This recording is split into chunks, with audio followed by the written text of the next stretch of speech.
Folks, Black Star Network is here. Oh, no punches! I'm real revolutionary right now. Support this man, Black Media. He makes sure that our stories are told.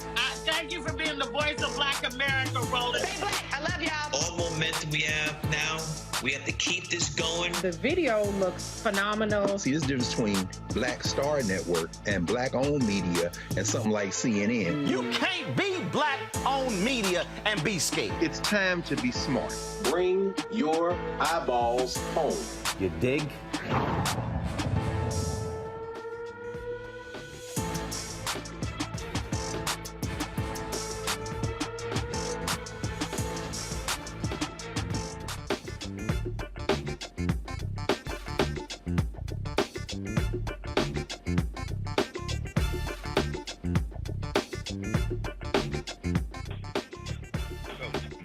Today is Tuesday, October 25th, 2022. Coming up on Roland Martin Unfiltered, streaming live on the Black Star Network. I'm back in Swainsboro, Georgia, where we have, of course, focusing on the critical midterm elections. 8 days in, massive turnout in Georgia.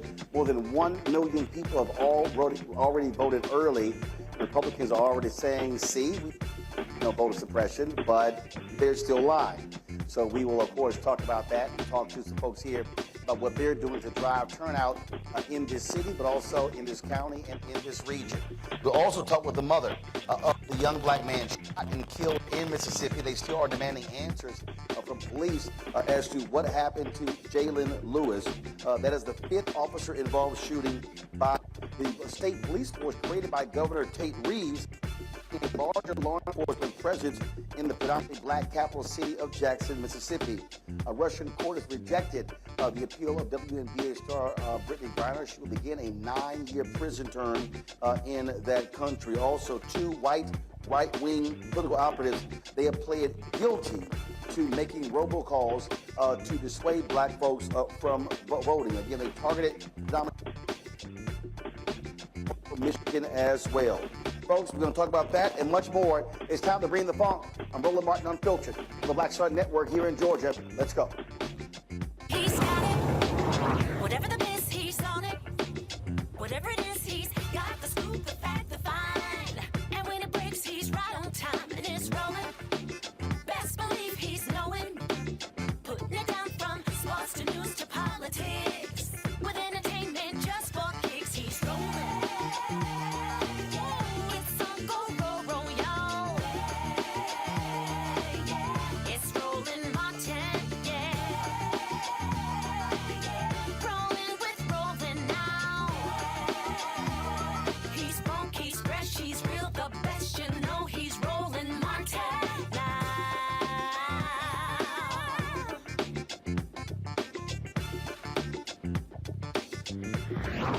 Martin.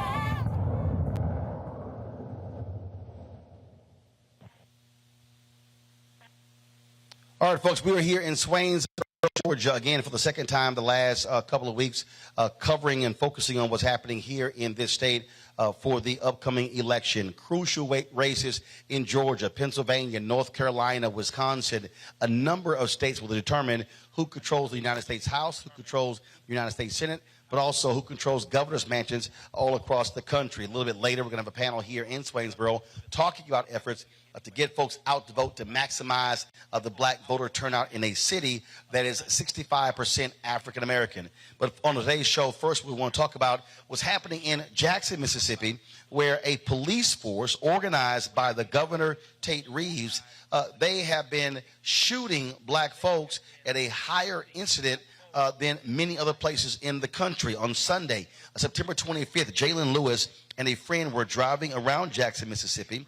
Somehow, a reported traffic stop ended with Jaylen being fatally shot by state capitol police officers. Now, bullet holes in his vehicle show officers shot Jaylen while he was still inside with the window up.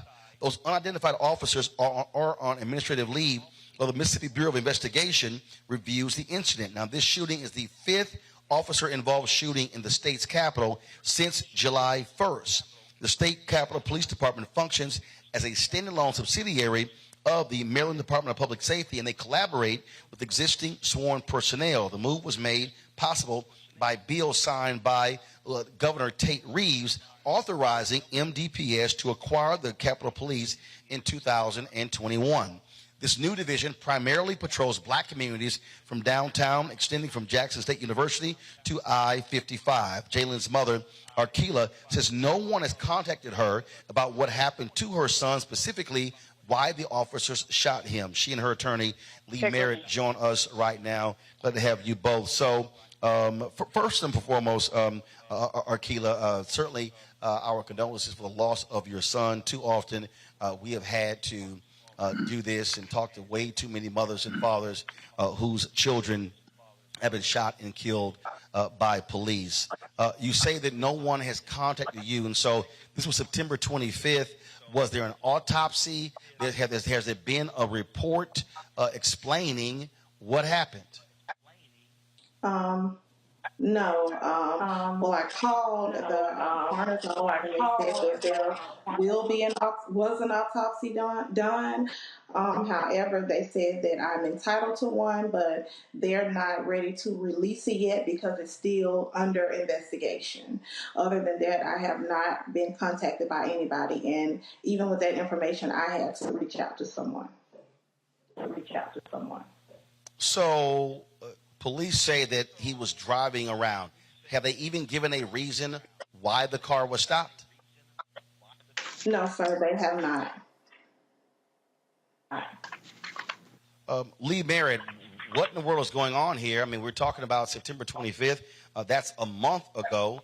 How is it that there's no information on how her son was killed.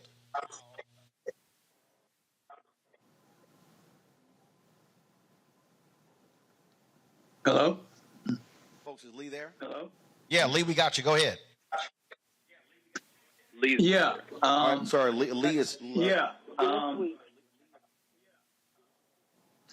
Yeah, hi. This is Dennis Week. Control room, is Lee there or not? Yeah, hi. This is Dennis Week.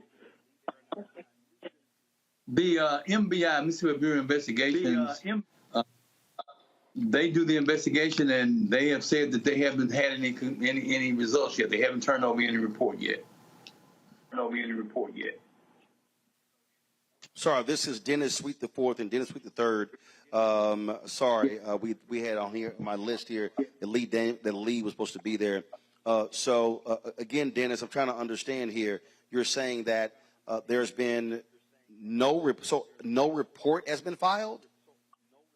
No report yet. No report. My son and I have done numerous cases, and a lot of times they have a difficult time getting reports on this investigation. This is the Capitol Police. This is not your regular police department now. This is an organization set up by statute, and they're not responsible to local law enforcement officials. They're not responsible to the DA.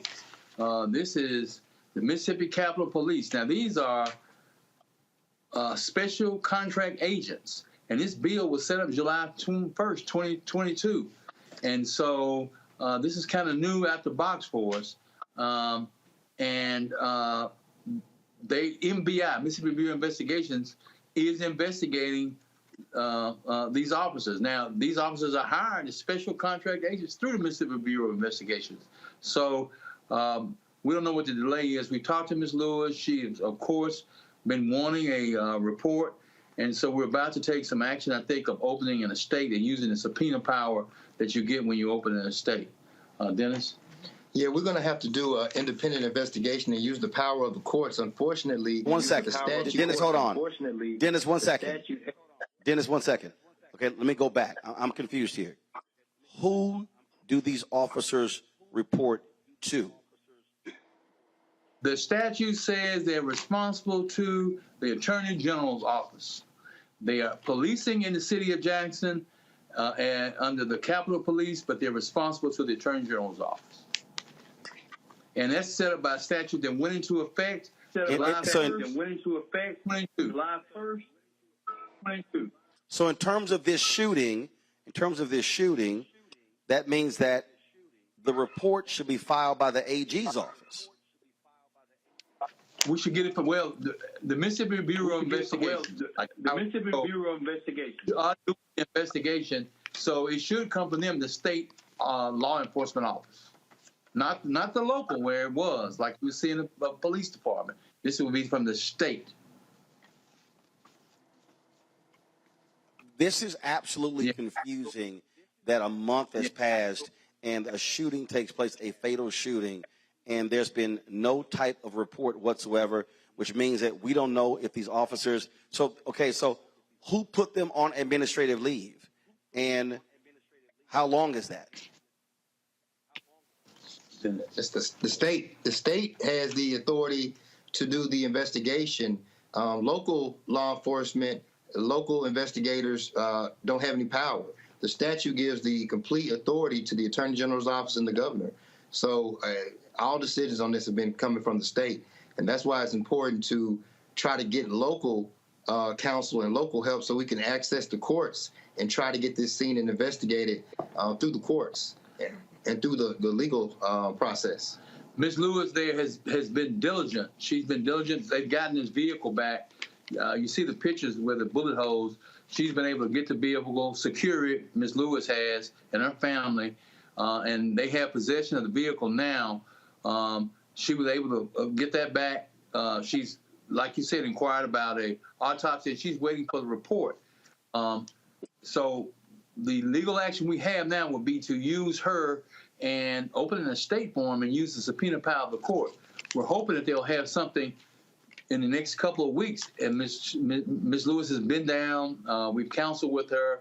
And so we'll have to use our power, subpoena power of our courts to get this information Hopefully they will have something, but as she said, she's been asking, she's been trying. Her minister, Reverend Pickett, has been trying to rally support to get it. So it's an effort on to get it. We will get it for her, and we'll report, have her report to you what we learn when we get this report and what we're going to learn from our investigation. Arkila, you're waiting on the autopsy report. Have you and your attorneys commissioned your own independent autopsy of your son? Yes, I am. Yes. And has that taken place? No, it hasn't. I mean, I've spoken with my attorney and he's going to do it, but as of now, no. That's right. All right then. Well, certainly keep us abreast of what happens next in this case. It is certainly, just tragic that one, he was shot and killed, but also that you have not gotten any answers whatsoever. So we appreciate you as well as your attorneys joining us on today's show as well. Dennis Sweet IV and Dennis Sweet III. May I say one thing? Thanks a lot. May I say one thing too? Okay. No, go ahead.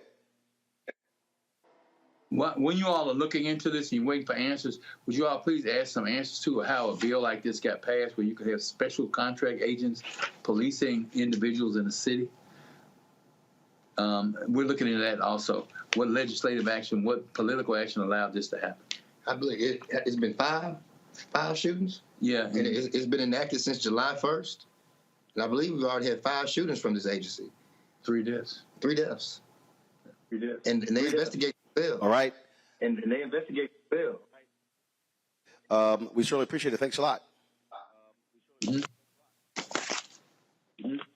Folks, we reach out to the Mississippi Legislative Black Caucus, the Mississippi Black Caucus of local elected officials, and the Mississippi Bureau of Investigation, the Capitol Police, and several Jackson, Mississippi Police Council members. We only got one response from a council member who said he had not heard about Jaylen's shooting. I want to bring up my panel right now. Xavier Pope, host of Suit Up News, owner of the Pope Law Firm. Brianna Cartwright, political strategist. Randy Bryant, diversity and inclusion strategist, speaker, trainer, and writer. Xavier, I want to start with you. We have seen examples similar to this in Cincinnati. They allow for the University of Cincinnati Police Force to actually go into the community there when they're pursuing someone. There was a shooting that took place beforehand, and we've sort of seen this in places also where you have these state capitals, where you also have these majority black cities. But this is strange, and you would think that if you've had 5 police-involved shootings since July, you have a serious problem with these contractors who the state is hiring to police there in Jackson, Mississippi, a predominantly black city. Yeah, Roland, I think that's a huge problem. But the other part of this is this creates a huge bureaucracy about how to hold the police accountable here.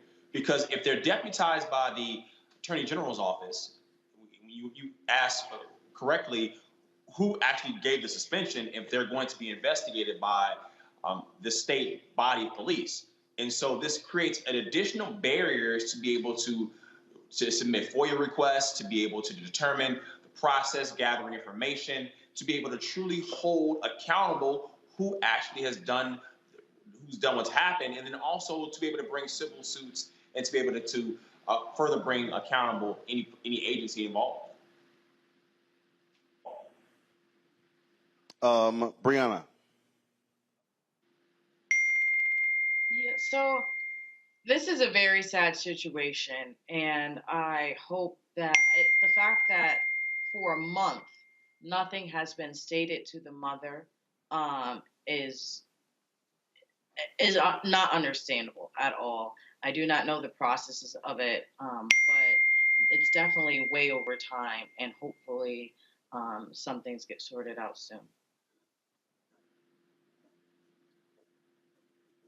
Again, we often see where you have these red states where they want to intercede in the power of local government, but there's no way in the world anyone can defend 5 police-involved shootings since July and not think there's a fundamental problem there with the state police in Jackson, Mississippi.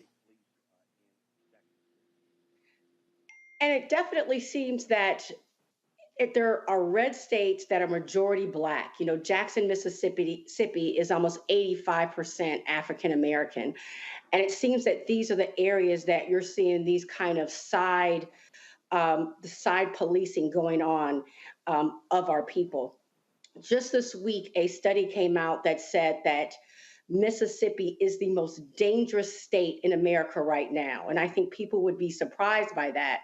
And Jackson specifically, the most dangerous city.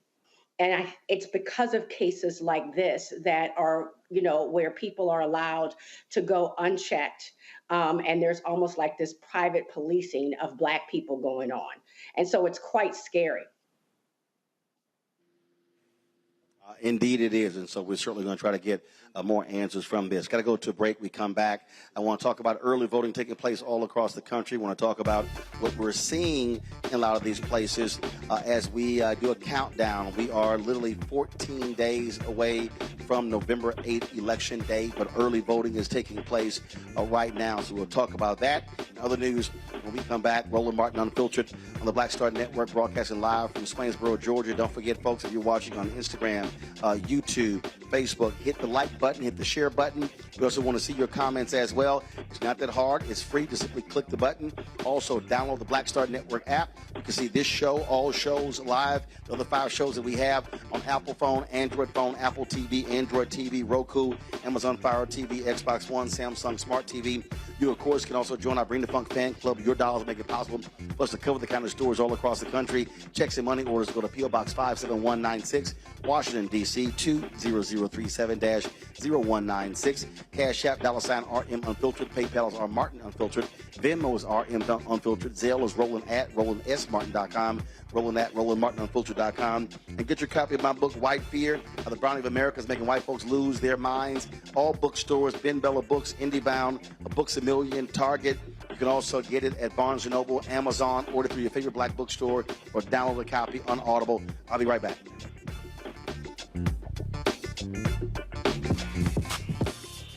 When we invest in ourselves, our glow, our vision, our vibe, we all shine.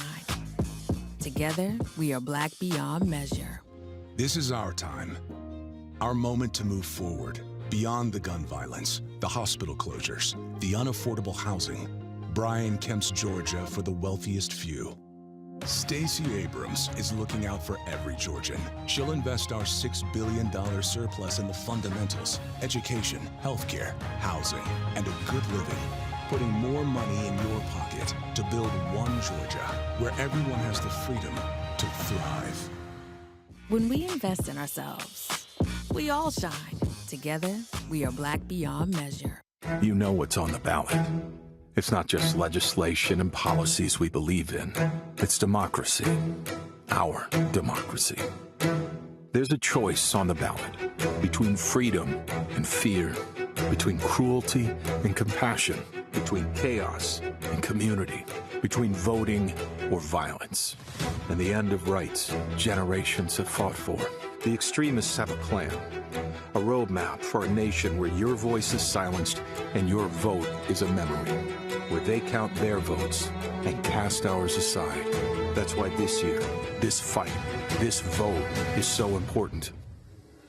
Register, engage, volunteer, fight back against the disinformation and despair, and most of all, vote, because your vote is all that stands between our future and theirs.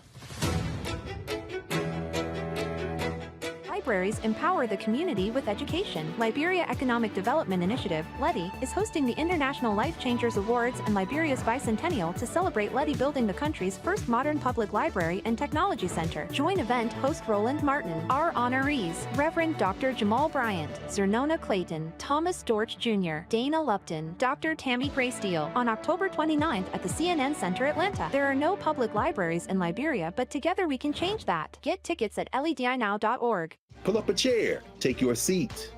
The Black Tape with me, Dr. Greg Carr, Here on the Black Star Network, every week we'll take a deeper dive into the world we're living in. Join the conversation only on the Black Star Network. Hello, I'm Bishop TDJ. How y'all doing? It's your favorite funny girl, Amanda Seals. Hi, I'm Anthony Brown from Anthony Brown and Group Therapy. What up, Lana Well, and you are watching Roland Martin Unfiltered.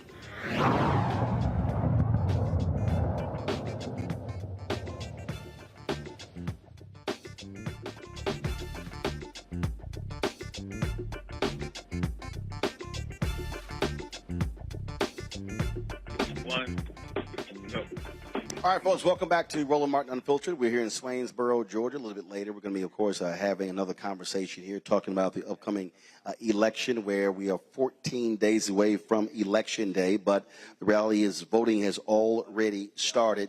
A lot of major things happened last night in Florida. You had, of course, the debate between former Congressman Charlie Crist, former governor as well, against Governor Ron DeSantis. Tonight, big debate happening in Pennsylvania.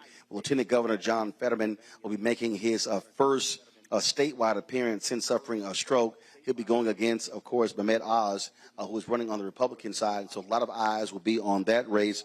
That race has also shrunk in terms of the polls.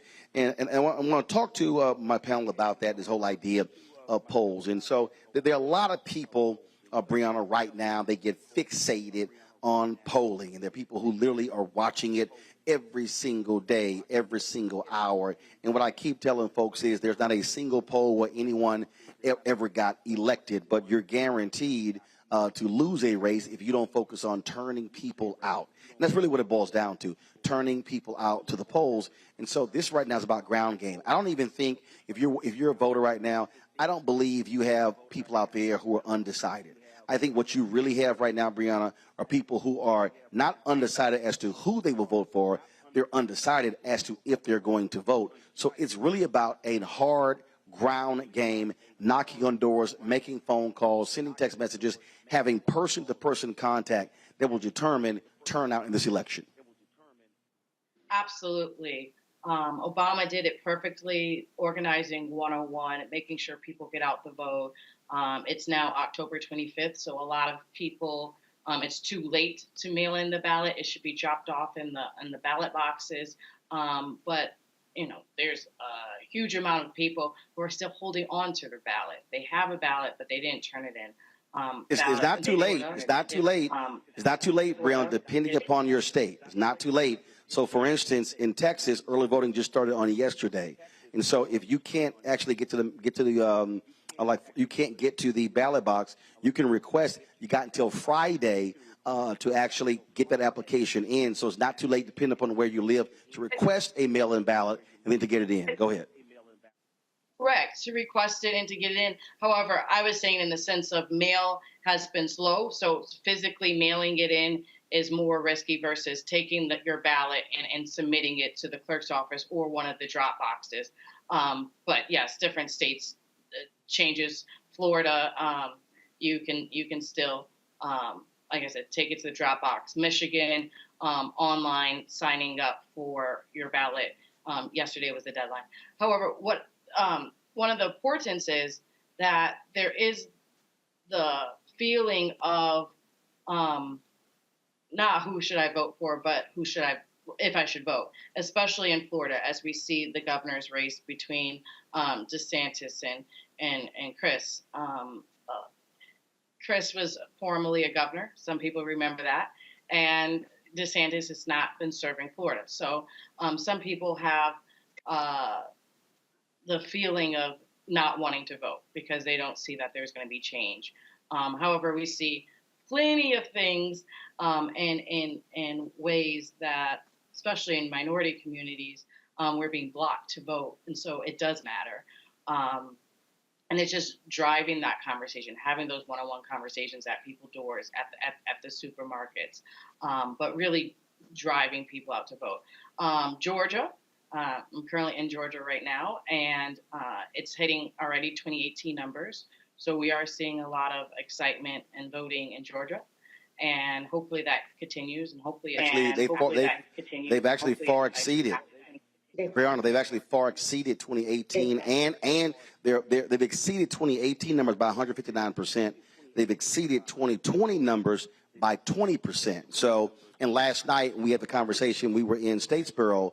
When you look at black turnout, folks, we are voting in some of the places in terms of at our numbers, and in fact, there's a very small gap between black men and black women, and so all of these folks who were prognosticating, Xavier, that black men were not turning out, well, they all lied, because the numbers are very clear that they're actually turning out. So we are seeing a tremendous amount of response, and now we're tracking what's happening in these other states like North Carolina, like you have there in Texas as well. Some places like Alabama, they don't have early voting, but again, that's what we're also looking at, Xavier. Again, that, and this is what I keep saying.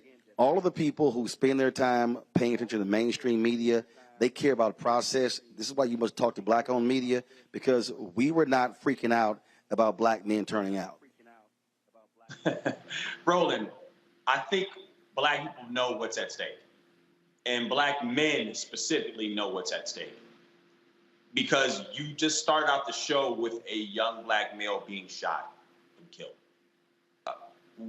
We know this is the reality in this country, and to discount black people not knowing the conditions that we are facing and the fascist white nationalists take over to take us back decades, we understand what's there. And I think this station is coming for a rude awakening, seeing on some of these early turnout numbers that black people are here to save this republic once again. Randy, we're seeing also the intimidation going on. There's drama happening in Arizona where you have these white militants dressed in fatigues, carrying guns, bulletproof vests, who are fixated on a ballot drop box. In fact, there have been standoffs there. In fact, there's going to be a court hearing tomorrow in federal court dealing with the voter intimidation case. That's going to be at 1 p.m. Arizona time, seeking a temporary restraining order against those individuals. And what I have been warning folks, and again, especially African Americans who are choosing to ignore or sit out this election, to understand what is happening on the right. They are angry that Donald Trump lost. He has unleashed these evil forces across this country. And now what you're seeing is you're now seeing armed individuals who are literally intimidating folks. And this is not going to be just one case. You're also seeing folks challenging voters for no reason whatsoever in places like Georgia, because the law was changed to allow anyone to challenge a voter based upon literally nothing. And so these are all intimidation tactics that too often are specifically targeting black folks and brown folks. Right. And if ever we had a question of how important it is that we get out there and vote, we should see what Republicans are doing to stop us from doing it. We should recognize the power that we have. I mean, already more than 9 million Americans have done early voting in this midterm, which is beautiful. And the majority of those being Democrats from what they're saying, right? They don't want that to happen. Red state conservatives do not want that to happen. They're doing everything in their power to intimidate us, from having us arrested to creating lies that, this information can show up on our credit reports, be used against us. And it's simply not true. Do not be intimidated. Do not back down. Absolutely exercise your right to vote, because we see how much it matters. I think most of us know that, but go and call and remind your relatives, your friends, strangers in the grocery store that, that we do have the right to vote and not to be intimidated. And I am glad that people are filming what these conservatives, what these thugs are doing to people as they're trying to vote early and exercise their rights, so that we can follow up on this criminal activity. I'm going to keep hitting this thing, Brianna. That is, we have to begin to have different conversations. When you look at young voters 18 to 40, the numbers are simply abysmal in early voting. in early voting. Again, I showed last night in North Carolina of the folks who voted early, first day, 55% of them were 65 years or older. And then as you go down between the ages of 18 and 40, they represented only about 12% of the total number of votes cast. And so millennials and Gen Zs represent the largest potential, first of all, the largest group of Americans. And so if they want to talk about how do you change politics, then they got to vote. When you listen to these people who complain that Joe Biden is 78 years old, well, guess what? If you don't vote and boomers vote, shut the hell up. They're the ones who are turning out. I mean, so that's why it drives me crazy when I hear people who complain about who votes, and I'm going, well, if you don't, be quiet. We've had this conversation back and forth. I do think that and the data doesn't lie. The data doesn't lie, Brianna. At the end of the day, voters 18 to 40 aren't turning out. They do not vote their numbers. Well, we hope this general election we see differently. There's very important topics on the ballot. As we see, inflation has been huge in our country, and they can see the effect of that on gas and what that means to go to work and milk. And so these are issues that affect young people, but also Roe v. Wade being overturned, right? That's a very young issue. And so maybe having that as a focus on our conversation about economy and really needing to protect our states' rights now that Roe v. Wade is overturned, it pushes more young people to the polls. I do think it's about engaging. You said they're tired of the 87-year-old running. Some of the issues happen in the primaries, but we're in general election, and I know that sometimes it's lesser of two evils. And at this point, we need to vote for one of the lesser of the evils. It's not perfect in some states. We don't have pretty candidates.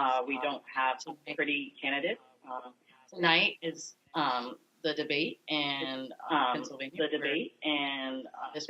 And okay, Brianna, what does that mean? What does that mean? We don't have. What does that mean? We don't have pretty candidates. I don't. And I get. Okay, and here's my problem with that phrase. We have the lesser of two evils. This is real simple. If you are a young voter and you don't vote in the primary, why are you complaining about who's in the general? I mean, this is real simple. If you think Roland, that should be, you got to vote in the primary.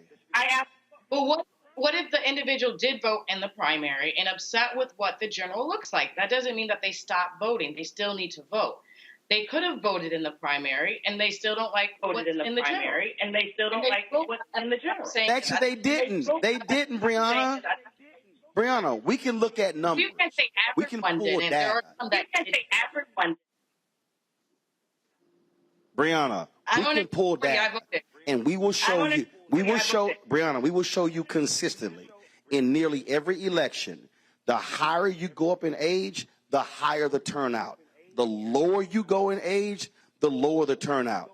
Please, by all means, give me an example where voters 18 to 40 outvoted voters 41 to 65 plus.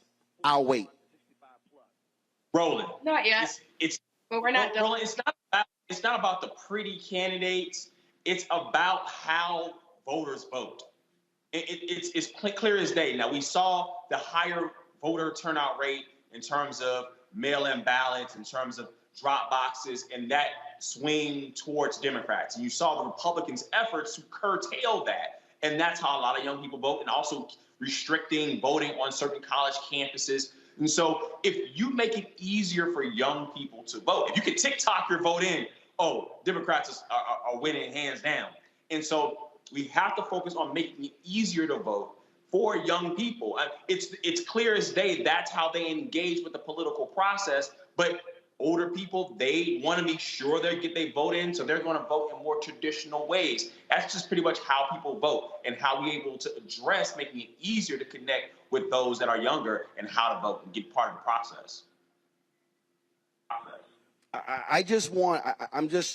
The thing that gets me again is, and first of all, control room, please working as you two folks said, there's an echo, so let me know what's going on there.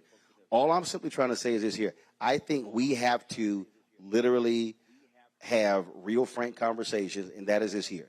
You cannot talk about being a young voter and you complain that older people are making all the decisions if, one, young folks don't run, two, if they then don't vote in primaries, three, don't vote in general elections. The reality, and the reason I hate that lesser of two evils comparison is because the reality is somebody is going to win. One person is going to win either way. And so you have to make a decision that of the two people who are running, then who likely, one, is going to support the issues that I care about, or two, who do I have a better shot at actually being able to talk to and hear from out of the two candidates? Because somebody's going to win. And whoever wins is going to be determining policy. Now, I can sit here and yell lesser of two evils and why do I have to pick between bad choices? Well, because you have to. Because one of the two are going to win. And that, to me, is what we actually have to be willing to look somebody in the eye and tell them and be honest about that, listen, if you sit out, that is just as worse as you actually voting a wrong way, because again, you're sitting out of the process. Numbers simply don't lie. And when I pull up these numbers, Randy, when I look at city elections, when I look at some areas where a city council member was elected with 100 votes in an area with 1,000+ voters, that's 10% of the eligible voters voted. But trust me, you got more than 10% of people who whine and complain about something. I think, honestly, that younger voters feel ambivalent. I feel that they don't feel connected to the process or they have any sort of control. And that's what needs to happen, is that we need to show them how this process actually affects them. I think they see politics and voting and honestly the entire government as something that is so incredibly distant from them. They have nothing to do with it, and they are more focused on what their lives are, and they're not understanding it. What their lives are and what their possibilities of their lives can be is dependent on voting. And who is really speaking to them? I mean, if I were speaking, for instance, to my sons, who attend Hampton University, I mean, they know they must vote, or that there would be repercussions. But who can relate to them? Are there people that they listen to who are putting the emphasis on the importance of voting and connecting what matters to them getting out and voting? And I think that's the issue. I would love to see the push that we see from many of our, stars, people they look at really talk about voting and make it make sense, make the connections for them. I think that would be extremely powerful. Or I would also say to folks, learn to mobilize and organize yourselves, so then you're not depending on somebody else to actually do it for you. That also is important. I got to go to a break. When we come back, we're going to continue this conversation about what has happened in the midterm elections. Issues that we care about was at the top of the ballot. We'll talk about that next. We'll also have Black and Missing when we come back as well. You're watching Roland Martin Unfiltered, broadcasting live from Swainsboro, Georgia, right here on the Black Star Network. Back in a moment. When we invest in ourselves, we all shine. Together, we are Black beyond measure. This is our time. Our moment to move forward, beyond the gun violence, the hospital closures, the unaffordable housing. Brian Kemp's Georgia for the wealthiest few. Stacey Abrams is looking out for every Georgian. She'll invest our $6 billion surplus in the fundamentals, education, healthcare, housing, and a good living. Putting more money in your pocket to build one Georgia where everyone has the freedom to thrive. When we invest in ourselves, our glow, our vision, our vibe, we all shine. Together, we are Black beyond measure. It's about us. Everybody out together. We are in sunny South Dallas. The election is coming up. It's super important that folks know who they are voting for, but more importantly, what they are voting for. Y'all, we got the free shirts and free lunch right over here. freedom is our birthright. No matter what we're up against, we're sending a message in Dallas and Texas and in this country. We won't back down. That's what this bus tour is all about. The housing cost is one of the most capitalized areas that we have found. People who are marginalized, that are brown and black, we are suffering the most, and I think that we have the biggest vote and the biggest impact in this election. I'm voting for affordable housing, for sure. We should not be paying the cost of a utility failure because our elected officials are too proud to say, we need help. I know that we can bring out our people to vote. It's a part of our birthright. Right. It's a part of our heritage, and surely it's a part of our present and part of our future. That's right. That's what's up. And we won't black down. Forward that message to 5 friends, because in that message, it's got links to how to get registered, how to check your registration status. Like I said, 2:30 we'll start rendezvousing right here on this street. I am voting to let our voice be heard in the rural communities that, hey, we are people too. There are things that we need. Free shirts, free food, and lots of power. We are in Longview, Texas, where Black Voters Matter, 365. Whatever type of oppression a white supremacist throws our way, we will not black down. We are in relentless pursuit of liberation of our people.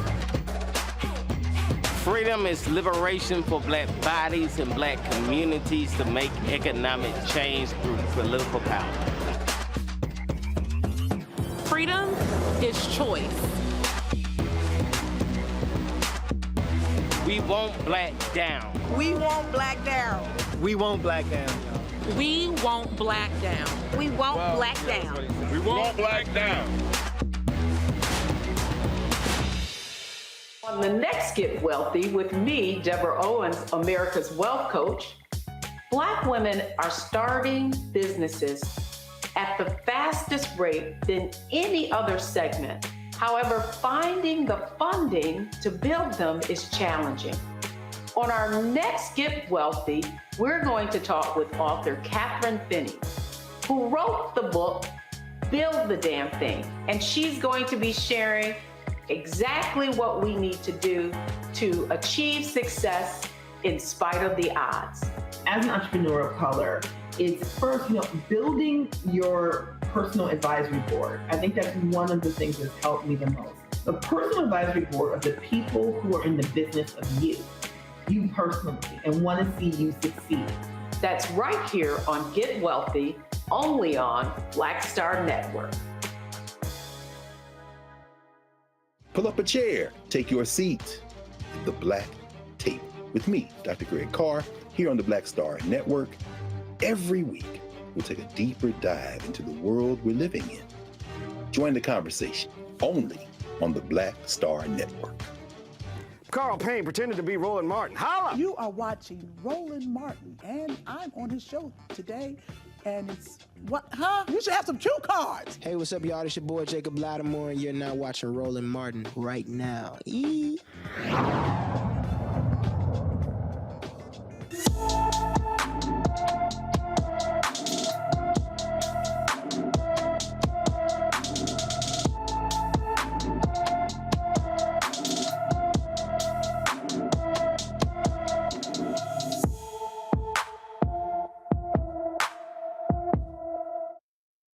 Go. Folks, Jordan Clark was last seen in St. Joseph, Missouri on September 3rd, 2022. The 24-year-old, 5 feet 6 inches tall, weighs 140 pounds with brown hair, brown eyes. She has an elephant tattoo on her arm and pierced dimples. Anyone with information about Jordan Clark should call the St. Joseph, Missouri Police Department at 816-271-4777, 816-271-4777. A Russian court has denied WNBA star Brittney Griner's appeal on drug charges. She appeared virtually in court today. She will now serve a 9-year prison sentence. Negotiations continue to actually get her back. She's been there more than 6 months after she was arrested with cannabis items in her luggage when she went to Moscow to play for Russian Basketball League. State Department spokesman Ned Price made a public statement earlier in the month that securing the release of Brittney Griner and Paul Whelan remains a priority for the Biden administration. Two conservative activists pled guilty to a multi-state 2020 election robocall scheme today in Cuyahoga County Common Pleas Court. It's in Cleveland. Jacob Warhol of L.A. and Jack Berkman of Virginia both pled guilty to one count of telecommunications fraud. They made 67,000 illegal robocalls in Midwestern states with election misinformation. The fraudulent calls told recipients their personal information will be sent to law enforcement, debt collectors, and be forced to get vaccinations if they voted by mail. The campaign led the Federal Communications Commission to seek a record-breaking $5 million fine against Warhol and Berkman. New York and Michigan are currently pursuing separate charges against the two for robocalls made to those states. They face up to a year in prison. And so isn't it interesting, Randy, that we hear all these conservatives talk about voter fraud and there's no voter suppression when here you have two prominent conservative activists who are fully engaged in spreading misinformation. And I keep saying that one of the things that we are most susceptible to, that kind of misinformation being targeted by Republicans and their operatives. They are pulling out all stops to stop us from voting. Like we said earlier, I mean, they will not, there doesn't seem to be a bottom for them. There seems to be no standard. No morality, and they certainly seem to get away with a lot of this. I'm glad to see that these two were at least convicted and now are going to be felons. I'll be interested to see if they actually pay the fine that some are asking them to pay. But there's just no bottom for them, and it's interesting that they're searching and trying to accuse us of voter fraud where they're doing this on a mass scale. I mean, they have a system to keep us and hold us back. And I noticed, Xavier, I don't see any tweets from GOP chairwoman Ronna McDaniel thanking law enforcement for the guilty plea there. You notice it kind of quiet? Just saying. Forever going to be cricket, Roland. The reason is this. This isn't about election fraud or quote-unquote election integrity. This is behind the whole replacement theory politics that has gripped the Republican Party. This is about a cultural election being stolen. This is what we want to do. This is how we want to rule. I mean, your book is plain as day. It's talking about white folks losing their mind. It's really about this white fear. And that is, we're willing to call people, threaten them with credits being messed up or go to jail. We're willing to have election forces to come out to do voter intimidation, people with guns. This isn't about democracy. This isn't about what's legal. This is about rule. This is about power. This is about how do we do it, now they're just openly doing it, hoping that they will get away with this, hoping to get a pardon, hoping to get past some kind of way. And that's what we're seeing. It's not based in the law. It's an intimidation. It's in taking over. That's what it's all about. The thing here, Brianna, when we talk about, again, what we see, these are the type of tactics that have long been targeted African Americans, sending flyers with the wrong election date, things along those lines. But now what we're seeing is far more sophisticated efforts where they're using algorithms, how they gerrymander districts, and again, how we are being targeted in terms of being able to suppress our numbers. And I see a lot of gloating as well from Republicans in Georgia by saying, oh, what happened to the voter suppression? Look at the record turnout. Well, first of all, black folks been jumping over hurdles for a very long time, but just because we still turn out doesn't mean the hurdles should always be put there. Correct. There's far too many hurdles, and they keep on pushing the bars. For example, in Georgia, you're not allowed to have water in the lines. The fact that, there's long lines in the first place. So then we try to encourage our people to vote by mail. And then they make different rules about mails. And they keep on making it harder and harder. And I think it's a valid point that we need to try to push on making it easy and making sure we vote. That's the most important thing. We keep on talking about it, but emphasizing even the young people need to vote, even if they don't like the candidates. And we have homecoming coming up. Just had homecoming in a lot of HBCUs past weekend. We have a lot of trunk or treats coming up in churches. That's a great way to make sure that people know the right information. The sad part is they used all that money, and robocalls used to be a technique that campaigns would be able to use to spread information and names, and they were able to take that and use it against. So they're taking a lot of the strategies that help to get the right information out, the right candidates, and destabilizing us to not be able to use it for good. It's now being used for evil. So we have to reinvent different ways that we're connecting to the community to make sure that they get out to vote. All right, then. Brianna, Randy, and Xavier, we surely appreciate it. Thanks a bunch for joining us on today's panel, folks. When I come back for this break, we have our conversation here in Swainsboro, Georgia, talking about election in this state, talking about turnout also in this city. And I got to pose the question to the folks assembled here. How in the hell are we in a city that's 65% black and they never had a black mayor? I need somebody to answer that question when we come back.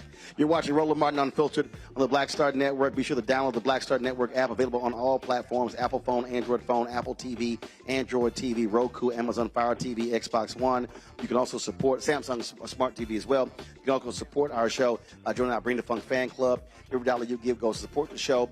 P.O. Box 57196, Washington, D.C. 20037-0196. Cash App, $RM Unfiltered. PayPal is R Martin Unfiltered. Venmo is RM Unfiltered. Zelle is Roland at RolandSMartin.com. Roland at RolandMartinUnfiltered.com. And you can also get my book, White Fear, How the Browning of America is Making White Folks Lose Their Minds. Available at bookstores everywhere. Amazon, Barnes & Noble. Order through your favorite black bookstore. You can also, of course, download it on Audible. We'll be right back.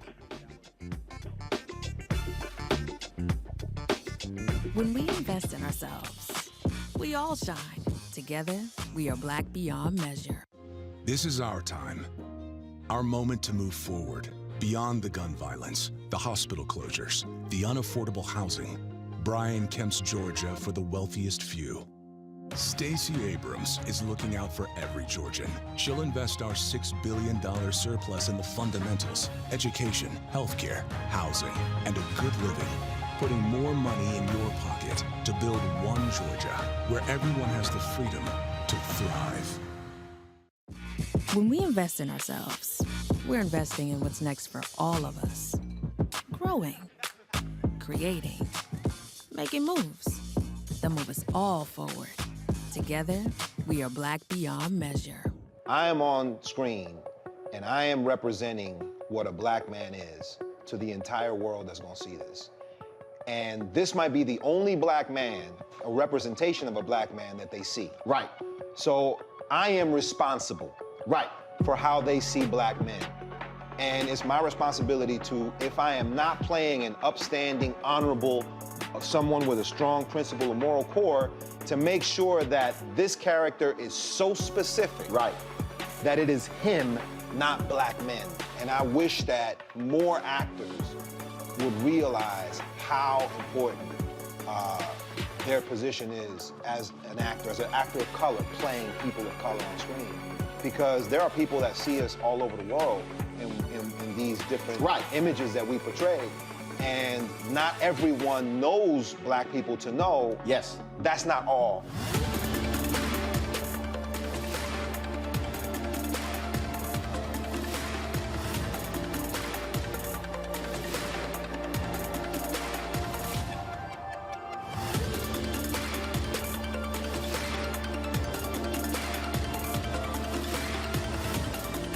Libraries empower the community with education. Liberia Economic Development Initiative, LEDI, is hosting the International Life Changers Awards and Liberia's bicentennial to celebrate LEDI building the country's first modern public library and technology center. Join event host Roland Martin. Our honorees: Reverend Dr. Jamal Bryant, Zernona Clayton, Thomas Dorch Jr., Dana Lupton, Dr. Tammy Graysteele, on October 29th at the CNN Center, Atlanta. There are no public libraries in Liberia, but together we can change that. Get tickets at ledinow.org. Hey, what's up? This is Marlon Wayans. No, it's not Keenan. No, or as some of y'all say, Clignon. No, it's not Damien. It's really, it's not Damien because I do not have a bald head. It's one of the Wayans. It's not Winans because they have been coming up to go, hey, how you doing? I love the Winans. There's no BB and no CC in this family. There's Kiki and Damon. So I am one of them Wayans brothers, or as you may want to call fraternity population. There's the Chinese, and then there's the Wayans. There's so many of us. 7 Wayanses was born during this drop. So you are watching my man Roland Martin, who really is swagged out. I want to give a big shout out to my man Roland Martin because he inspired the generation. He's the one that got Al Sharpton in the gym doing selfies. He got at Reverend Al was like, oh, I see Roland trying to look like he got a little 2-pack. I'm going to get him one better. He's the one that got Al doing the one-handed almost push-up on the desk. So Roland Martin is the inspiration behind that. So be sure to tune in and watch. Roland Martin, Unfiltered.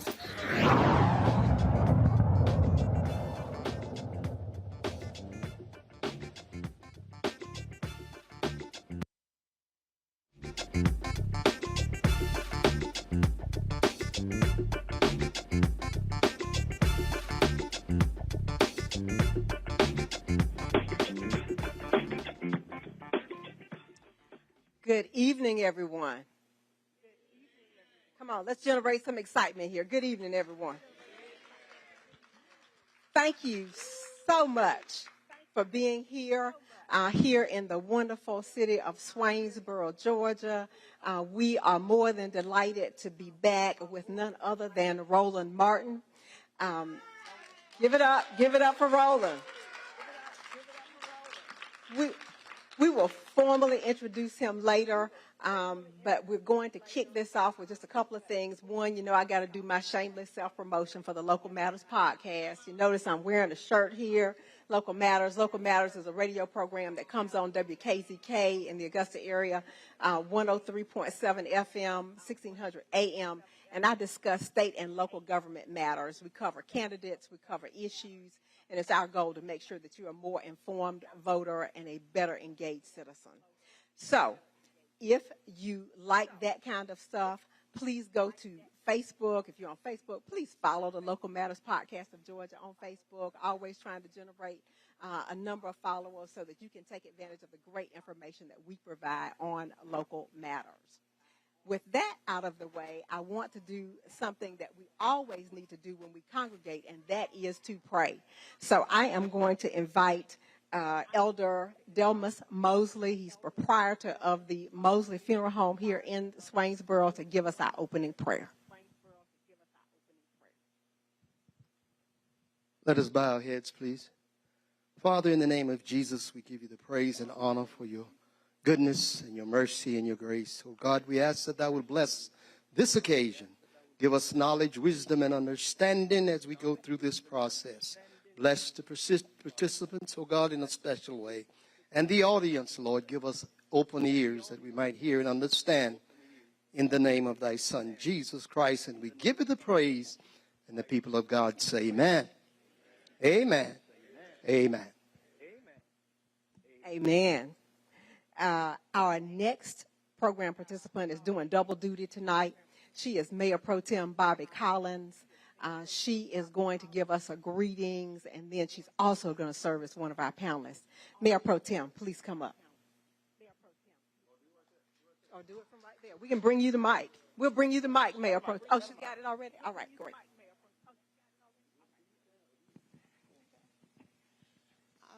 I would just like to say good afternoon, good evening to everyone.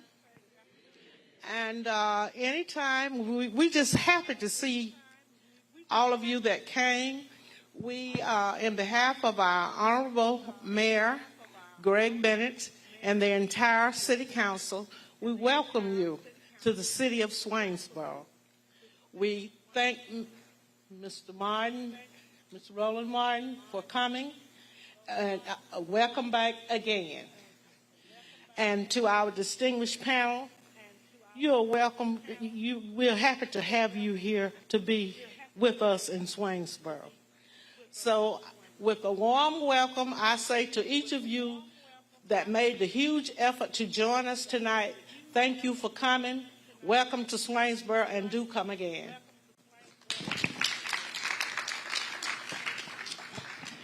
Thank you, Mayor Pro Tem.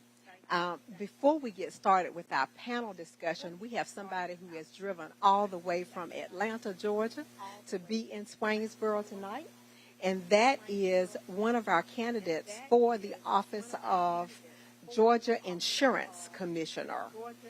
She was successful in winning the Democratic primary for that office, which means that she has earned the privilege of running in November for that office. Here she is. Now our first names are spelled the same. I'm Janice. She's Janice. Miss Janice Laws Robinson, please come on up. Good evening, Swainsboro. How are you this evening? Wow, this is lovely. Thank y'all so much for coming out. Thank you, Mr. Roland Martin, for this amazing opportunity and occasion for being here. Hello, everyone, my friends over there on the panel. I'm telling you, my friend Al Houston, where is Al? Hey, Al. Al's been working on getting me here for a while since the primary. I was here in 2018. So many of you may remember I was the 2018 Democratic nominee as well. So I was here in Swainsboro, and I'm grateful to be here again. Thank you, Al. Thank you, everyone, for this wonderful opportunity. So I am Janice Laws Robinson, and I am your next insurance commissioner for our great state of Georgia. Let me hear you if you are ready for me to be your next insurance commissioner for Georgia. All right. Show me your hands if you already voted early. Woo! Amazing. Show your hand. Keep your hands up if you already voted for me to be your next insurance commissioner. All right, wonderful. So I'm not going to be long, but I wanted to make sure I made my way here to Swainsboro to show my face, because I know you guys are here working hard to get Democrats elected up and down the ballot, working hard for me to be your next insurance commissioner. So I just wanted to come out, say thank you for your votes. Thank you for your support in 2018 to make me your nominee. You will remember that in 2018, I came within 3 percentage points of winning. I got almost 2 million votes. My race and Stacey Abrams' race for governor were the last 2 races to be called. It was that close. And so the person that won my race for insurance commissioner lasted about 6 months and is currently sitting in federal prison. So we have, the current governor has appointed an insurance commissioner.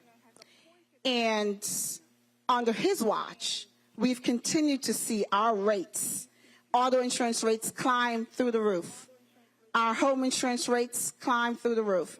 And insurance companies continue to take advantage of the most vulnerable among us. And so I'm committed to this fight. I'm not new to this. I'm true to this. I've been working with Georgia families just like you for more than 2 decades, working to protect you and your family and to keep premiums in your pocket, not the big insurance companies. And so when I stepped up to run in 2018 is because I was tired of watching everyday Georgians struggle to make these premiums and to watch to see claims get denied left and right. Your policies get canceled because you've had a claim. All of these issues that just happen every day, and we don't have a voice. We don't have anyone at the state level standing up for us and fighting for us and holding these insurance companies accountable. So if you're ready for change, I know you already voted, so I'm preaching to the choir. I'm asking you to tell your friends, your family, If you're tired of overpaying for car insurance, if you're tired of overpaying for home insurance, if you're tired of not having access to quality, affordable health insurance, quality, affordable health care, if you're ready to see an insurance commission that's going to work with Governor Abrams to expand Medicaid, you've got to vote for Janice Laws Robinson. Because I'm the only candidate in this race that is licensed in all lines of insurance, that is experienced, that knows how to navigate the industry, knows what you're dealing with, and is ready to fight for you and your family. I promise you the current insurance commissioner that's been appointed is not going to do it. Because if he was going to do it, he would have already done it. Because he's had time to do it, and he is not. Allstate just took a 40% rate increase. 40% in a 12-month period. And all he had to say was he's disappointed that Allstate took advantage of a loophole in the law. And, if you're insured with Allstate, call your agent to find out why your rates went up. That's ridiculous. I promise you that as your next insurance commissioner, these insurance companies will have to justify every single rate increase to me. And if they can't justify to my liking, they will see me in court. I will stand up to them, I will challenge them, and I'll make sure we have fair and affordable rates here in Georgia. It is time. It is time that you have representation, because insurance impacts all of our everyday lives. Raise your hand if you pay car insurance. Raise your hand if you pay home insurance. Health insurance. Exactly. You get the point. So it impacts all of us. And this office typically just flies under the radar and goes unnoticed. But I've been calling attention to this race since 2018. We did well. We had a very narrow loss. So this time, we are committed to crossing the finish line. And I know that with your support and your votes, we're going to get it done. We're going to send Senator Warnock back to Washington. We're going to elect Stacey Abrams as governor. And we're going to elect Janice Laws Robinson for insurance commissioner, and Democrats up and down the ballot, because this is our year. This is our time. I'm ready to do it. I know you're ready. So let's get it done. Thank you so much. Janice Laws Robinson, your next insurance commissioner. Thank you so much.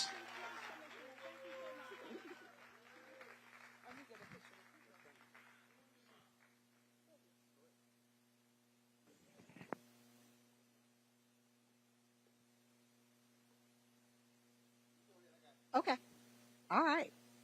Roland loves selfies. I told everybody, y'all should come, because Roland would take a selfie with anybody.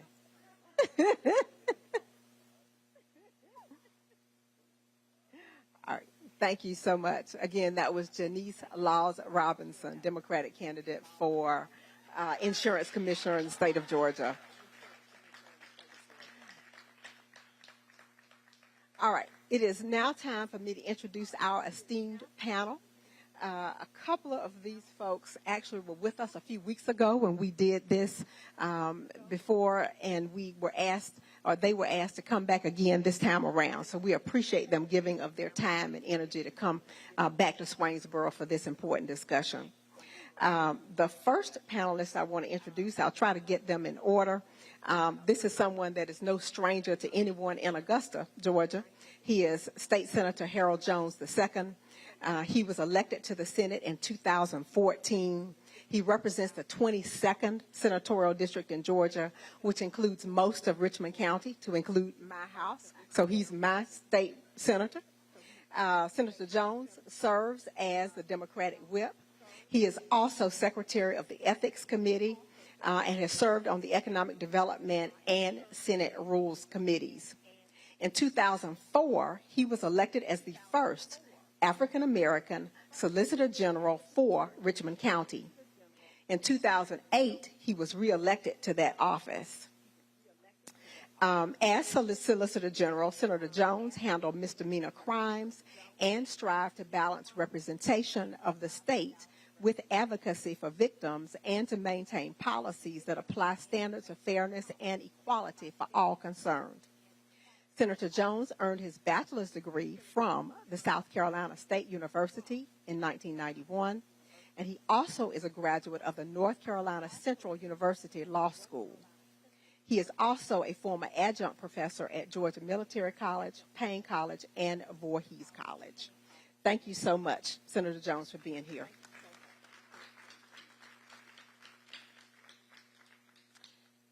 One of our other panelists is Dr. Muriel Bell. I think he is quite familiar to many of you here in Emmanuel County because he is in charge of a program called Redirection. And the goal of that program of redirection is to keep people moving through and out of the criminal justice system with the goal of keeping folks from having to go to prison. How's that for a goal? He works throughout the 12th Congressional District of Georgia, and I understand that he'll pretty much go wherever he's needed to be in order to help people with that goal of getting through the criminal justice system. Thank you very much for being one of our panelists tonight.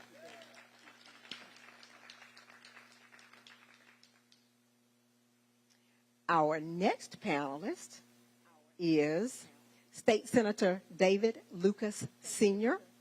He was born in Peach County, Georgia, and earned a bachelor's degree in political science from the Tuskegee Institute, which is where my son just graduated too. So y'all got that in common. Got a Juris Doctorate degree from Mercer University. He is a member of the Georgia State Senate from the 26th District, having served since 2012. He is a member of the Democratic Party and also served in the Georgia House of Representatives from 1975 until 2011. In addition to his long political career, Senator Lucas was an outstanding athlete at Appling High School and at Tuskegee University in the late 60s and early 70s. He is also the father of comedian David Lucas and gridiron football player Al Lucas, who died during a game while playing for the Los Angeles Avengers.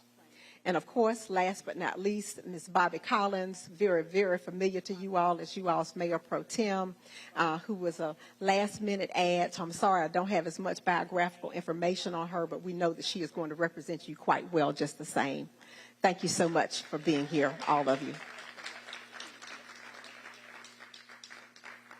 There is one more order of business that we have to take care of before we get this panel going, and that is to formally introduce the star of the hour. You want to skip that? You want to skip that? But your frat brothers back here want to introduce you. Okay. Okay. All right. You ain't got to introduce me. That's a big old sign. They can Google me. That's just a waste of time. Let's get right to the conversation. We ain't got to do all that.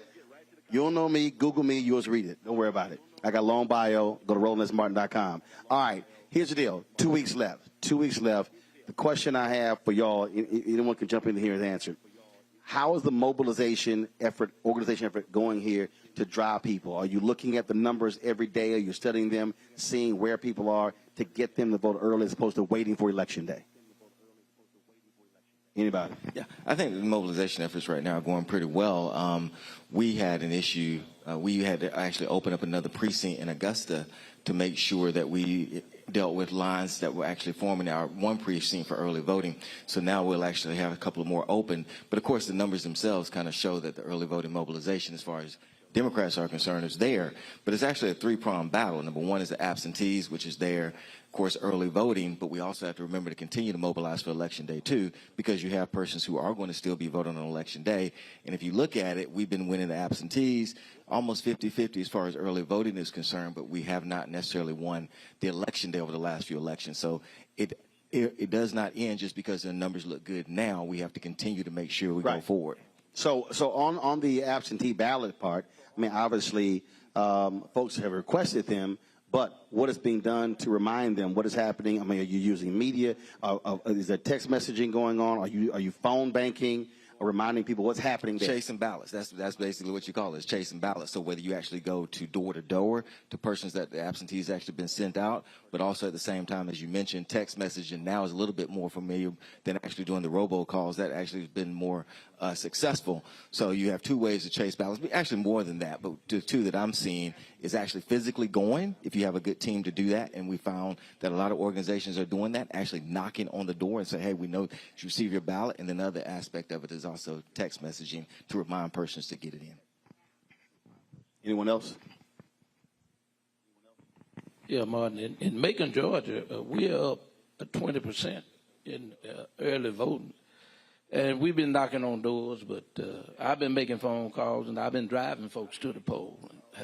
The most amazing thing is when I go get them, the conversation is, you mean tell me my senator to come to take me to the poll to vote? I say, I sure am. Make sure you vote for me. Well, at least they know who you are. That's important. Anybody else?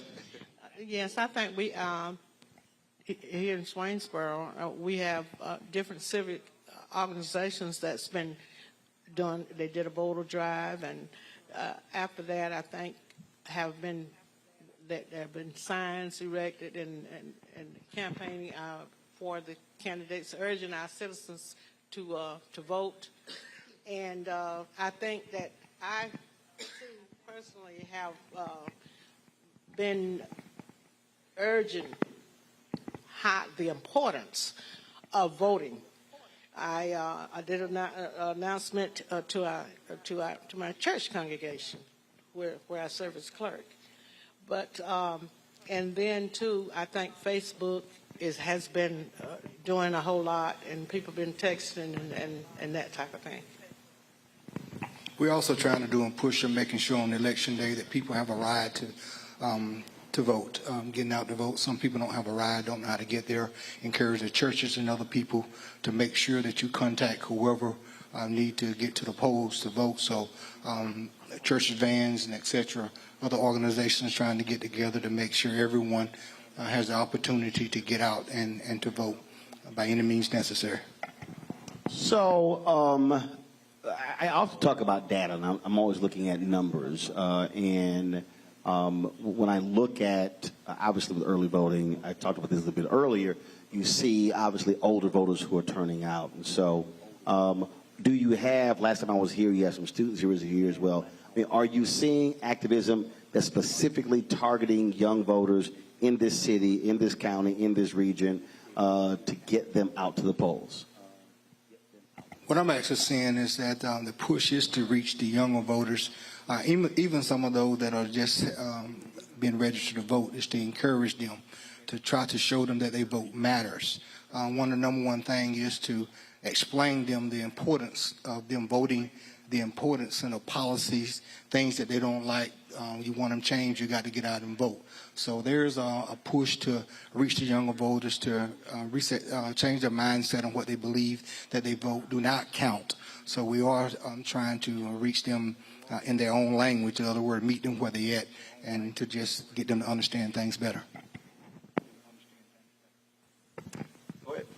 Yeah, and I would actually say the same thing. For instance, in our county, we actually are having a rally tomorrow, which will kind of help with that. And also, our chairman actually is in his 20s as far as the local Democratic Party is concerned, and he also has been kind of spearheading that. But certainly, we can always do better. But I think also from a statewide perspective, when he's talking about from a Democratic perspective, I am seeing some things, especially more so in the metro area, metro Atlanta area, trying to reach out to that area. But of course, it's always a difficult task. It ain't easy. Yeah, and earlier today, I had a conversation with a brother who owns a barbershop here, and he was talking about that one of the issues also that he's experienced here, the number of individuals who are of age, but they've been incarcerated. And he said, look, you may say you got 65% black population here, but what's the percentage of people who are eligible to vote as well? He said, that's one of the issues, because he said he just got his. He said he was got his first felony conviction when he was 14 and just got his right to vote just 3 years ago. And so when you think about that, that's also part of the deal. So when we're having these conversations with young folks, especially young brothers, the actions that they take early in life is going to have an impact on whether they can now vote on those issues later. Roland, also what had just happened here in this particular district, coming up even in November, and we just had one in Toombs County throughout this 12th district, is that we are offering something what we call the expungement. People that have a record to come in the DA office and the sheriff office along with the clerk and sitting down with them, and those that come in and say, hey, if you got a record, we're going to help you get it expunged. This is coming to Emmanuel County next month. We're pushing it hard through the DA office, but at the same time, they got to understand that once they have a criminal record, there's what they call the early out now. A lot of people don't know that you already have an early out. Go back, make sure you pull it up, research it, see what you got to do in order to get your record sponged or get your record sealed. There's a process. So we're in the process now throughout the circuit to make sure that everyone has that opportunity where they will have their voting rights back. Gotcha. All right, folks, I'm going to go to a quick break. When we come back, we're going to continue the conversation. But I do want to talk about organizing and mobilizing. I want to talk about organizing here in this area as well, beyond the election, because obviously so much focus is on that. Certainly, we would love to see Senator Raphael Warnock reelected for a full 6-year term. Love to see Stacey Abrams become the next governor. But what a lot of people have to understand is what needs to happen after the election, even if the candidates that we like don't win. And that, to me, is also a huge problem that I think we have in black communities all across the country. You're watching Roland Martin Unfiltered, broadcasting live from Swainsboro, Georgia, the Black Star Network. Back in a moment.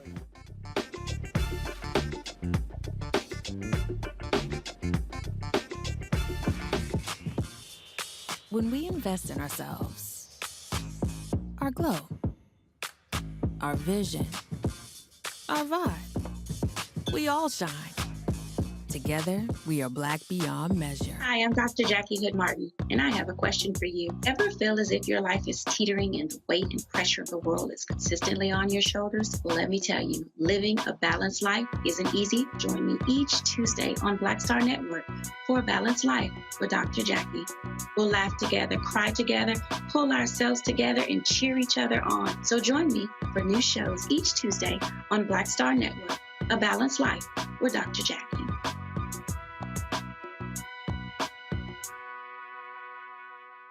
When we invest in ourselves, we all shine. Together, we are black beyond measure. You know what's on the ballot. It's not just legislation and policies we believe in. It's democracy. Our democracy. There's a choice on the ballot between freedom and fear, between cruelty and compassion, between chaos and community, between voting or violence. And the end of rights generations have fought for. The extremists have a plan, a roadmap for a nation where your voice is silenced and your vote is a memory, where they count their votes and cast ours aside. That's why this year, this fight, this vote is so important. Register, engage, volunteer, fight back against the disinformation and despair, and most of all, vote, because your vote is all that stands between our future and theirs.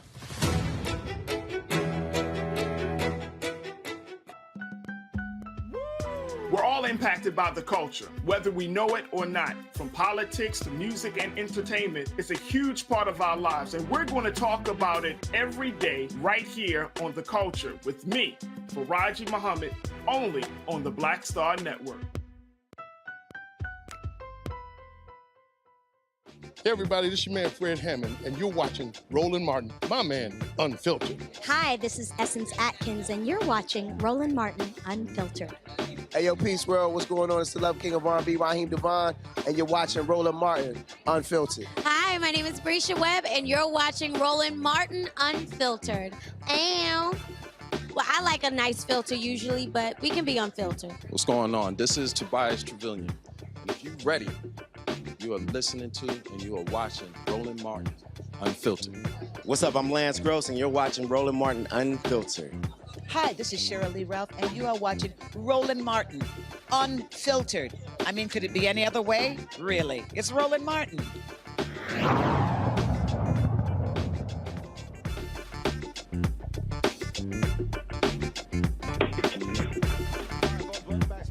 Georgia, glad to be back here at the City Auditorium. Thank you so very much. I went to the break and I asked this question in terms of mobilizing, organizing after the election. And I think that really is one of the big fundamental problems that we often see. People complain about what they're not getting. People say, oh, I don't want to vote because my community looks the very same. But I often tell folks as well that voting is the end of one process, the beginning of another. That we also have to be mobilized and organized, going to City Hall, going to county government, going to the state legislature, demanding various things for our community, And so from your perspective, do you see that 365 mobilization effort through organizations, and how real is it, or is that an area that needs to be worked on here in this city, in this county, in this region? Got some people down here like, yeah, they need to be worked on. Well, where I'm from, Roland, I go to the shot house. That's the house of ill repute. They have no license to sell nothing. I go and talk to them. You meet a lot of guys who are ex-felons, gone straight, working, hadn't done anything, but never went back to register to vote. And I have to tell them that once you serve your sentence with no probation and your fines are paid, you become a registered voter. They go, how? Well, how? I said, you put down you're a felon. I said, they're going to check the record. And the other reason is I'm taking folks to register now, even though they can't vote. But there's a libertarian in the race with Reverend Warnock. If he doesn't get 50 plus 1%, it's a runoff. And then you'll be able to vote the next time. And so we have to. Now, if you register, because didn't they also change the law that because of after 2020 that you can't register after for the runoff after the election day? No. You can register now today. Right. Even though voting going on, you can't vote in the November 8th. But if you register now, if there's a runoff, you'll be able to vote in the runoff. That's okay, right. Gotcha. I think we need to do better after the voting has happened, after the ones have elected here in the surrounding counties, to get the message out, to educate people, not wait until it's time to vote. Again, we need to mobilize now. We need to plan now. I think we need to do a better planning and start now, even after the election. Let's go ahead and set plans in order. They definitely need to be done. Emmanuel County, throughout this whole district, I think we definitely need that. So you have two things going on. Number one is that I think we bought into the lie, as far as the public is concerned, that voting doesn't matter. And the fact of the matter is, I tell people all the time, legislation is being passed. It's just not legislation that you like. But understand, we're passing laws all the time. That's not even an issue when somebody says it doesn't matter. We're passing laws all the time. Secondly, though, I think we as elected officials, we have to be more open as far as actually presenting the bills that we're doing to directly help our community. One of the big issues that I've really been, about being a former prosecutor, that I'm really into is the drug war, because it has just been such a travesty that was impacted on our community. Persons don't realize, and you may kind of know this, but President Obama actually changed the crack and cocaine discrepancy, but he really didn't go out and sell it. So here was something that directly really impacted the African American community, but we, even as a party, we really didn't go out and say, look at what has just happened. This is important. To some extent, I think we try to hide those things that maybe disproportionately help African Americans, and we say we've done them, but we don't really go out and actually promote it. And I think whether we're passing that particular legislation or promoting legislation that really is attractive to our community, we've got to do a better job. We can't hide and say that we're not trying to do things that disproportionately affect our community. We have to be open about that, because the other side is very open about what they're trying to do. And I think we have to be very open and say, this is something that really is for us. It affects everyone, but this is something that really will impact our community, and not be afraid that somebody will come back and use it against us later on. That's, I think, one of the things we can do. Well, I think that the first thing, one of the that's very important, is to have more unity in the community. Now, you have to be able to reach out to one another, and that's just something that we don't do. For whatever reason, you have a group here that have ideas, and maybe on the other side of town and whatever, but that we will not work together. I don't know why, but I think that's our biggest problem. We will not, and I have tried, and I'm sure others have tried, but we have to unite and engage the community into what's happening around them. so they can be involved to make things better. Roland, one thing we see in the community, we're talking about younger voters, people that have criminal records that will not go out and vote. Well, you got to understand one thing that happened in our district, which would make some of those that have had records fearful about going back, is the recidivism. And when you look at an individual, they say 3 strikes, you're out. Well, in our court system, what you actually will find is if you got a record in 1988 and something comes up in 2008, they go back and pull the 88 and bring it up, and that's 2 strikes. If you've done anything different in between that, no matter how many years it has been, they bring it back up in the court system, and guess what? You got 3 strikes. I really believe that something like that we need to educate our people on and talk with them about to get them a better understanding. Look, you don't want a period of time, you don't have a record. Hey, let's go ahead and begin to work on this where you'll be able to vote. Get your record sponged, before anything else happens. You never know what may happen tomorrow. So I'm a firm believer that we need to work on those things. See, the reason I raise that question in terms about mobilization and organization, because when we had the conversation earlier today in the barbershop, I was absolutely shocked when they said that, I asked the question of racial makeup of Swainsboro, and they said 65%. And they said, there's never been a black mayor in this city. And I immediately thought about Ferguson, after Michael Brown was killed. Ferguson, Missouri, 67% African American, and they never had a black mayor. I think they had just gotten the first black city council member. And my deal is, that's nuts. That's absolutely crazy. And then I went and looked at the vote total. So you had an election in November. The mayor won here with 858 votes. How in the hell can you have a city that's 65% black and you never elect an African-American mayor? To me, that points to a lack of mobilization, organization first, and then mobilization to understand black power. Atlanta is what it is because black folks in Atlanta organized and mobilized, and that's how folks have been elected, and that's how they've been able to actually maintain power. I can show you other examples as well.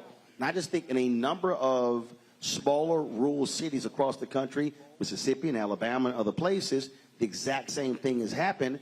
We're not taking advantage of our numbers to maximize power. So what is it going to require for that to happen here? Easy to answer that. Let me answer that question for you. One thing that we must do, and it's something that was brought up earlier, and you brought this up. If you got someone in office that is not willing to do what they need to do for your community and for you, put them out. Get them out. Go ahead and vote them out. Have them replaced. Don't be afraid to vote them out, no matter who they are. Just because we got the same skin color don't mean that we can't vote them out. So if we begin to work on that and we begin to do that and let people know that, look, this is what we stand for, this is what we want you to do. You are an elected official, and if you are elected, you can get unelected. And if we do that and work together, we can change the dynamics of everything. I would 100% concur with that. I think the key thing is that you have to hold the elected officials accountable when you start talking about mobilizing later. We're talking about felons voting. There is a bill pending in the state legislature to allow nonviolent felons to vote. It's my bill. There's a bill to lower the penalty for marijuana. That's my bill. Here's the point that I'm making. You have to hold folks accountable. In other words, if I represent the district that I represent, of course I represent everybody. The district I represent, though, is over 60% African American. If I don't present bills like that and try to pass them, I should be held accountable on that. This is where I would say that the public sometimes misses the boat on things. And here's the thing. You allow us as elected officials to come to you and say, well, if I present this, then I can't get other things done.